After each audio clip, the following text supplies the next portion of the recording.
Ya ini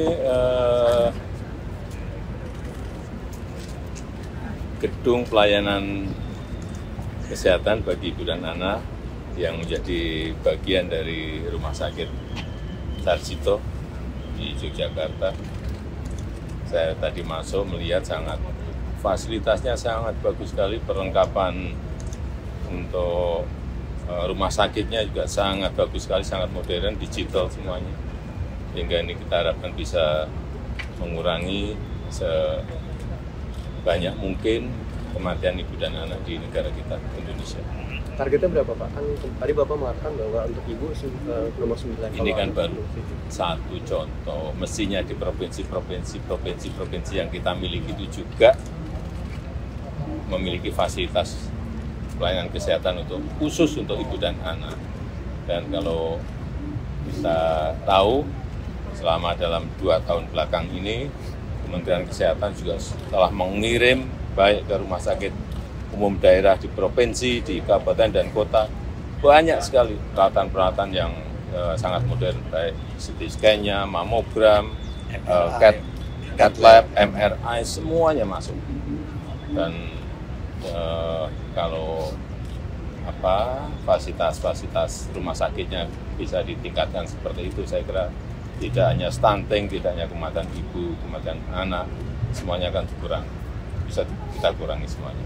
Pak Bahlil mengatakan bahwa pada saat Oktober nanti ingin melakukan pembatasan BBM subsidi Pak Pertalite. Kalau misalnya terkait saya kira kita masih dalam proses sosialisasi, kita akan melihat di lapangan seperti apa. Belum ada keputusan. Belum ada rapat.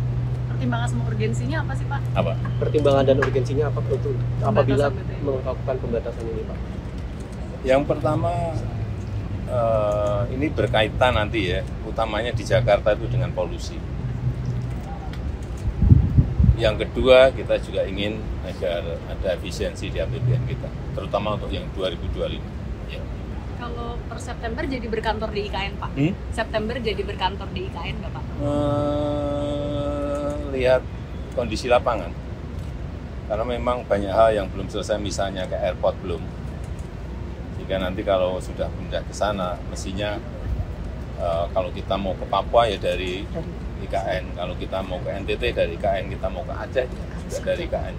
Kalau airportnya belum jadi, sebelumnya kan nunggu listrik dan air Pak, berarti sekarang menunggu airport dulu Pak. Airport. Pak Pram kan lagi daftar DKI 1 Pak, tanggapannya gimana Pak? Ya itu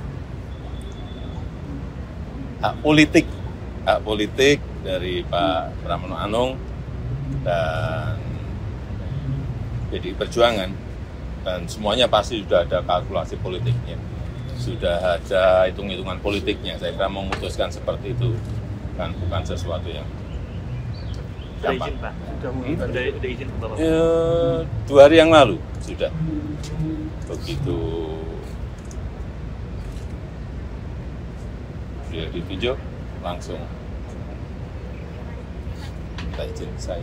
Pak, hitung-hitungan partai politik kan juga cukup menarik ya Pak di pilkada kali ini. Bahkan ada banyak nama-nama baru yang diusung. Kalau misalnya dari arahan dari Bapak sendiri melihat pilkada tahun ini seperti apa? Ya, sangat demokratis, dengan banyak pilihan, semakin banyak partai yang koalisinya juga saling silang, tidak harus ini dengan ini, semuanya tergantung saya kira tergantung kalkulasi dari masing-masing partai politik, karena hitung-hitungannya mereka pasti punya mekanisme, proses, hitung-hitungan semuanya pasti punya. Terima kasih Pak. Pak Pram perlu mengundurkan diri Pak Pram. Pak Pram baru daftar. Harapannya apa? Terima kasih. Kalau sudah selesai mestinya. Terima kasih Bapak. Ada proses selanjutnya. Ya. Terima kasih Bapak.